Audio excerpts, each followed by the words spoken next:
बहू, रिपोर्ट आ गई क्या? चाय का कप रानी के हाथ से लेते हुए माँ जी ने पूछा। हाँ माँ जी, कल शाम को वो रिपोर्ट ले आए थे, पर घर लेट आए थे तब आप सो गए थे। तो क्या कहा डॉक्टर ने? कि मैं दादी बनने वाली हूँ, यही ना? हाँ माँ जी, एक संक्षिप्त उत्तर देकर रानी वापस रसोई की तरफ जाने लगी। बहू, मैं जानती हूँ पिछली बार जो कुछ भी हुआ तो उसके लिए अब तक मुझे माफ़ नहीं कर पाई है। मैं फिर से माफ़ी मांगती हूँ बेटा, मुझे माफ़ कर दे। मैं वादा करती हूँ कि इस बार तेरा और बच्चे का पूरा पूरा ख्याल रखूँगी। कोई आँच नहीं आने दूंगी तुम दोनों पर। बस तू मुस्कुरा दे बेटा। तेरी उदासी हर पल मुझे अपनी ही नज़रों में गिरा रही है। जी माँ जी, कोशिश करूँगी। इतना कहकर रानी वापस किचन में चली गई नाश्ते की तैयारी करने। हाथ तो यंत्रवत रसोई में काम कर रहे थे, परंतु मन 4 साल पीछे चला गया। देखिए माँ जी, नॉर्मल डिलीवरी होना बहुत मुश्किल है। आप इस कागज़ पर साइन कर दो ताकि हम ऑपरेशन कर सकें आपकी बहू का।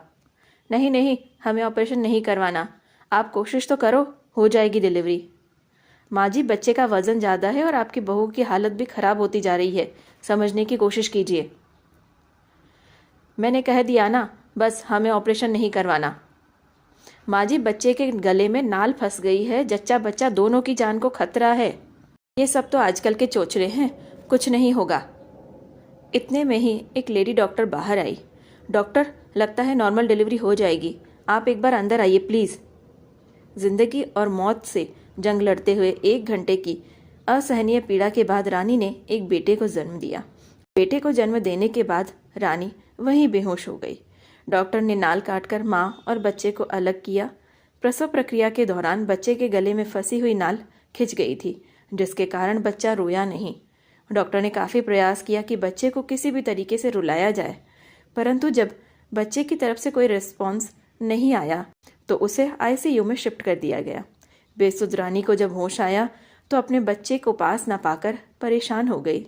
तो माँ जी ने बताया कि बच्चे की तबीयत ठीक नहीं है, इसीलिए उसे बच्चों के वार्ड में लेकर गए हैं। रानी अपने बच्चे को लेकर चिंतित हो गई, उसके पास जाने की जिद करने लगी। तब उसके पति राघव ने समझा बुझाकर उसे आराम करने को कहा, लेकिन रानी अपने बच्चे से मिलने के लिए चिंतित थी और किसी भी कीमत पर वह अपने बच्चे से मिलना चाहती थी।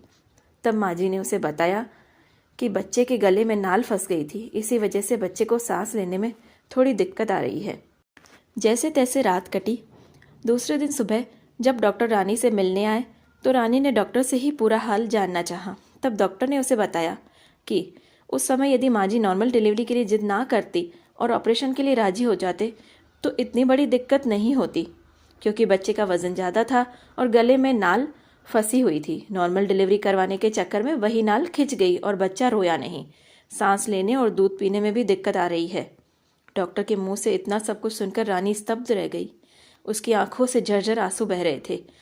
एक माँ कैसे यह बर्दाश्त कर सकती है कि नॉर्मल डिलीवरी के चक्कर में आज उसका बच्चा इतनी बड़ी आपदा में फंस गया है। परंतु वो जानती थी जो होना था वो हो चुका, किसी को कुछ भी कहने सुनने से कोई लाभ नहीं होने वाला है। यही सोच रखकर वह चुप हो गई।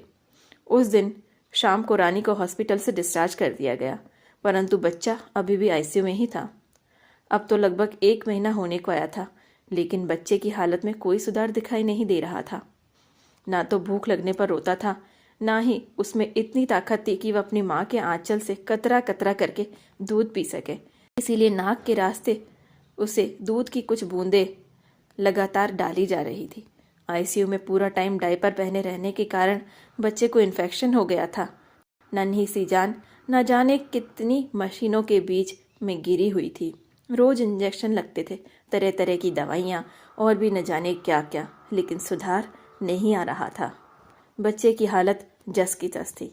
इसलिए डॉक्टर की सलाह से बच्चे को घर ले आए। अब तो रानी के जीवन का एक ही लक्ष्य बन गया था, उसे अपने बेटे को ठीक करना था। इसीलिए पूरा दिन उसी की सेवा में लगी रहती थी। रातों को उठ उठकर हर 1 घंटे में उसे दूध पिलाती थी, क्योंकि भूख लगने पर रोना तो उस बच्चे ने सीखा ही नहीं था। 8 महीने होने को आए थे, ना बच्चा हंसता था, ना रोता था, ना किसी को पहचानता था। हाथ पैर उठाकर खेलता भी नहीं था, मानो शरीर में जान ही ना हो। बस सांसें चल रही थी, वो भी शायद रानी के ही अथक प्रयास थे जो अब तक उसे जीवन दान दिए हुए थे। लेकिन कुदरत को कुछ और ही मंजूर था। जिस दिन रानी का बेटा 9 महीने का हुआ, ठीक उसी दिन उसने इस दुनिया से अलविदा कह दिया। टूटकर बिखर गई थी उस दिन रानी।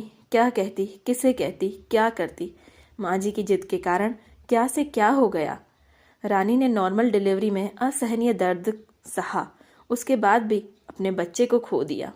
इन 9 महीनों में ना उसने ढंग से कभी खाना खाया, ना कभी सो पाई, ना कहीं बाहर निकली, ना किसी से मिल पाई।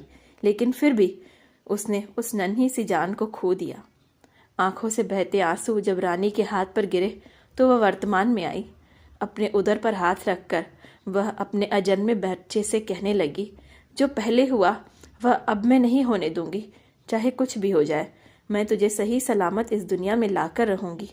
ये मेरा वादा है तुझसे। हाँ बेटा, और मैं भी हमेशा तेरी माँ का साथ दूंगी ताकि तू सही सलामत हमारी गोद में आकर खेले। इतना कहकर माँ जी ने रानी को गले से लगा दिया। दोनों की ही सिसकियों से दिल का दर्द आंखों के रास्ते बहकर निकल गया। संवेदनाओं से भरी हुई यह बेहतरीन कहानी आपको कैसी लगी, कमेंट करके ज़रूर बताइएगा। और इसी तरीके की बेहतरीन कहानियाँ पढ़ने और सुनने के लिए हमारा चैनल ज़रूर सब्सक्राइब कीजिएगा। धन्यवाद।